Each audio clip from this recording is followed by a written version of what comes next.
भगवान श्री कृष्ण बोले, राजन, अब मैं गोविंद शयन नामक व्रत का वर्णन कर रहा हूं और कटीदान, समुत्थान एवं चतुर्मास्य व्रत का भी वर्णन करता हूं, उसे आप सुने। युधिष्ठिर ने पूछा, महाराज, ये देव शयन क्या है? जब देवता भी सो जाते हैं तब संसार कैसे चलता है? देव क्यों सोते हैं और इस व्रत का क्या विधान है, इसे कहें। तो भगवान श्री कृष्ण ने कहा, भगवान सूर्य के मिथुन राशि में आने पर भगवान मधुसूदन की मूर्ति को शयन करा दें और तुला राशि में सूर्य के आने पर पुनः भगवान जनार्दन को शयन से उठाएं। अधिमास आने पर भी यही विधि है। अन्य प्रकार से ना तो हरि को शयन करावें और ना उन्हें निद्रा से उठावें। आषाढ़ मास के शुक्ल पक्ष की देव शयनी एकादशी को उपवास करें। भक्तिमान पुरुष शुक्ल वस्त्र से आच्छादित तकिए से युक्त उत्तम शैया पर पीतांबरधारी सौम्य शंख चक्र गदाधारी भगवान विष्णु को शयन कराए। इतिहास और पुराण वेता विष्णु भक्त पुराण, विष्णु भक्त पुरुष दही, दूध, शहद, घी और जल से भगवान जी की प्रतिमा को स्नान कराकर गंध, धूप, कुमकुम तथा वस्त्रों से अलंकृत करके इस प्रकार प्रार्थना करे, सुप्ते त्वयि जगन्नाथ, जगत सुप्तम भवेतिदम, विबुद्धे त्वयि बुद्धेत, जगत सर्वम चराचरम। कि हे जगन्नाथ, आपके सो जाने पर यह सारा जगत सुप्त हो जाता है और आपके जग जाने पर संपूर्ण चराचर जगत प्रबुद्ध हो जाता है। महाराज, इस प्रकार भगवान विष्णु की प्रतिमा को शैया पर स्थापित करके उसी के सम्मुख वाणी पर नियंत्रण रखने का और अन्य नियमों का व्रत ग्रहण करे। वर्ष के 4 मास तक देव आदि देव के शयन और उसके बाद उत्थापन की विधि कही गई है। इस व्रत के त्यागने एवं ग्रहण करने योग्य पदार्थों के अलग अलग नियमों को आप सुने। गुड़ का परित्याग करने से व्रती अगले जन्म में मधुर वाणी वाला राजा होता है। इसी प्रकार 4 मास तक तेल का परित्याग करने वाला सुंदर शरीर वाला होता है। कटु तेल का त्याग करने से उसके शत्रुओं का नाश होता है। महुए के तेल का त्याग करने से अतुल सौभाग्य की प्राप्ति होती है। पुष्प आदि के भोग का परित्याग करने से स्वर्ग में विद्याधार होता है। और इन 4 मासों में जो योग का अभ्यास करता है वह ब्रह्म पद को प्राप्त कर लेता है। कड़वा, खट्टा, तीखा, मधुर, क्षार, कषाय आदि रसों का जो त्याग करता है वह रूप्य और दुर्गति को कभी भी प्राप्त नहीं होता। तांबूल के त्याग से श्रेष्ठ भोगों को प्राप्त करता है और मधुर कंठ वाला होता है। घृत के त्याग से रमणीय, लावण्य और सभी प्रकार की सिद्धि को प्राप्त करता है। फल का त्याग करने से बुद्धिमान होता है और अनेक पुत्रों की प्राप्ति होती है। पत्तों का साग खाने से रोगी, अपक्व, अन्न खाने से निर्मल शरीर से युक्त होता है। तेल मर्दन के प्रत्याग से व्रती दीप्तिमान, दीप्तिकरण, राज अधिराज, धन अध्यक्ष कुबेर के सायुज्य को प्राप्त करता है। दही, दूध, मट्ठा के त्याग का नियम लेने से मनुष्य गोलोक को प्राप्त करता है। स्थाली पाक का परित्याग करने पर इंद्र का अतिथि होता है।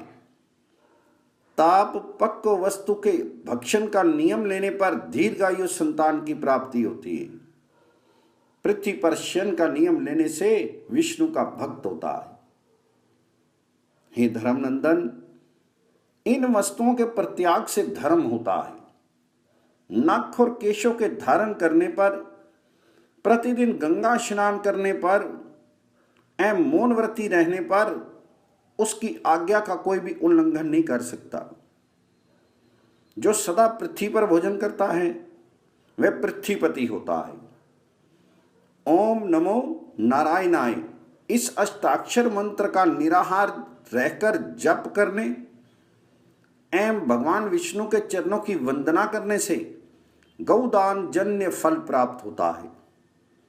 भगवान विष्णु के चरणोदक के संस्पर्श से मनुष्य कृतकृत्य हो जाता है।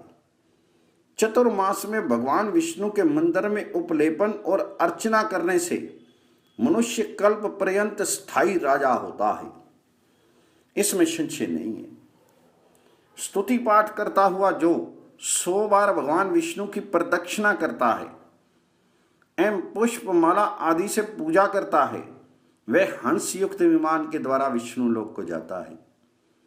विष्णु संबंधी गान और वाद्य करने वाला गंधर्व लोक को प्राप्त होता है। प्रतिदिन शास्त्र चर्चा से जो लोगों को ज्ञान प्रदान करता है वह व्यास रूपी भगवान के रूप में मान्य होता है और अंत में विष्णु लोक को जाता है। नित्य स्नान करने वाला मनुष्य कभी नरकों में नहीं जाता। भोजन का संयम करने वाला मनुष्य पुष्कर क्षेत्र में स्नान करने का फल प्राप्त करता है। भगवत संबंधी लीला नाटक आदि का आयोजन करने वाला अप्सराओं का राज्य प्राप्त करता है।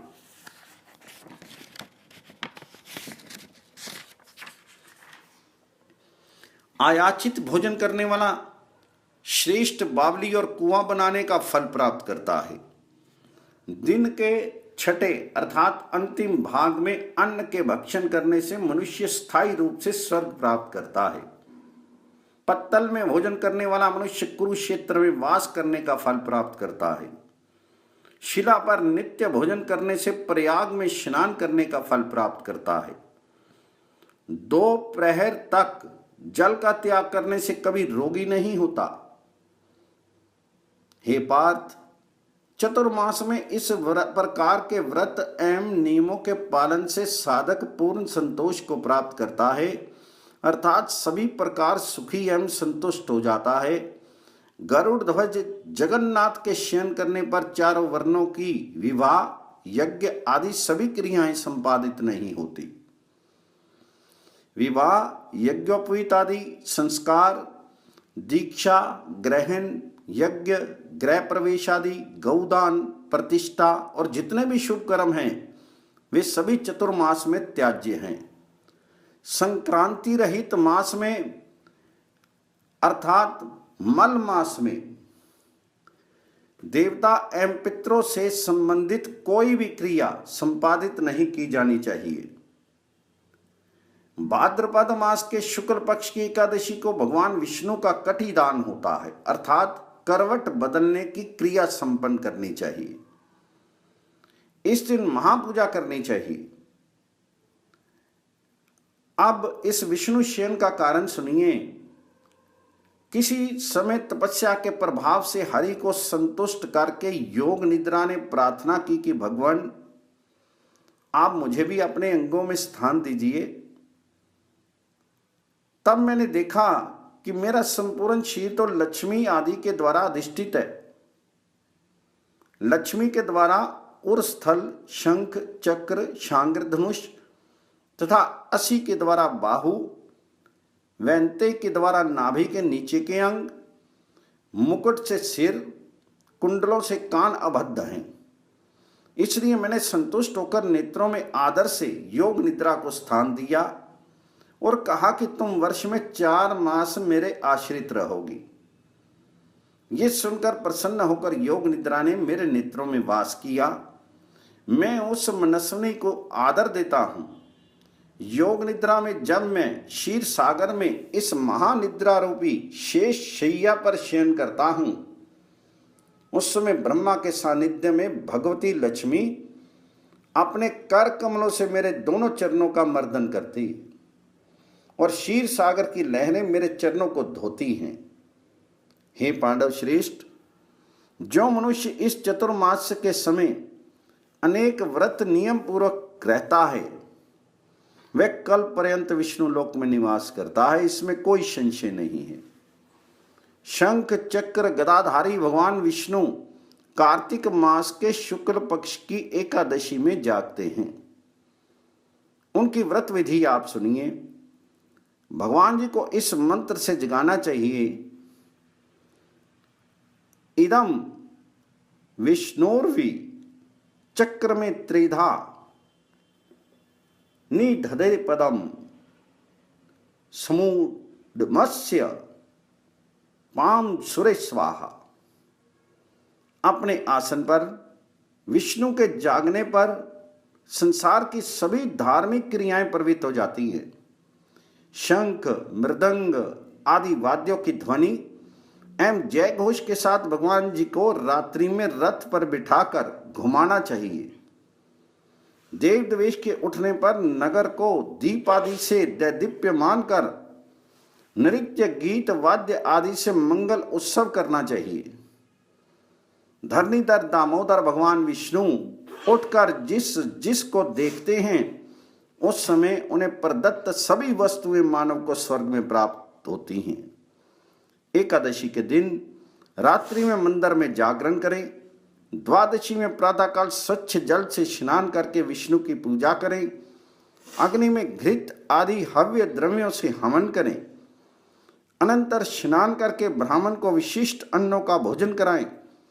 घी, दही, मधु, गुड़ आदि के द्वारा निर्मित मोदक को भोजन के लिए समर्पित करें। यजमान भी प्रसन्नता पूर्वक संयमित होकर 11, 10, 8, 5 या 2 विप्रों की पुष्प, गंध आदि से विधिवत पूजा करें। श्रेष्ठ सन्यासियों को भी भोजन कराए और संकल्प में त्यक्त पदार्थ और अभीष्ट पत्र, पुष्प आदि दक्षिणा के साथ देकर उन्हें विदा करें। अनंतर स्वयं भोजन करना चाहिए।